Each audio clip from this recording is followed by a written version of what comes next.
Middle son is kind of a little bit wishy-washy, a little bit more internet. Bougie. Yeah, not so much bougie, but a little bit more timid. I can't see him doing some of the stuff that I did when I was his age. Okay. And then my last set of kids from like 15 down, entitled. Yeah. And the reason being is because I got a little easier, I got a little older, and I got a little tired. And, I make a little more money now than what I used to, so I can afford a certain different lifestyle and a little bit more niceties, and it's easier. Yeah. But, so for example, we were driving down Tennessee during COVID. Here's my one son. He's got this $800 iPhone in his hand, and he's telling me how the Wi-Fi sucks in the van. And I'm thinking, the Wi-Fi sucks in the van. You have an $800 iPhone in your hand, and you're telling me about the Wi-Fi sucking in the van because there was no cell phone service? Yeah. I'm not a hitter, but I wanted to throw this kid out the window.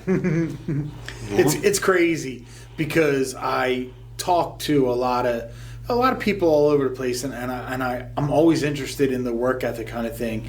And it's like, I can't imagine my kids' age now, working a full-time job when they're 13. You know what I mean? Like, and it's a shame because there's always these controversial things like, oh, these immigrants are coming in and they're doing these jobs and they're taking jobs from that. And I think to myself, my kid's not going out in the field and picking blueberries for 14 hours. Like, them blueberries ain't getting picked if it isn't for somebody to. So, as an experienced parent, because more than real estate agents watch us, what do you think the one thing that you're glad you did and you're glad you instilled in your kids, and then one thing you're looking back on it, you're like, I wish I would have done it a little differently? So I think I'm glad that, we try to raise our boys with some of the older values, with chivalry, respect for women, sit at the table, wait for the ladies to sit.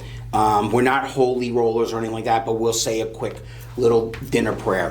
Whether it means something or it doesn't, that's just what we do. Manners at the table, open doors, be polite. Those are the things that I try to teach my kids. When my kids call me and they have an issue, I'm not there to solve the issue for them anymore.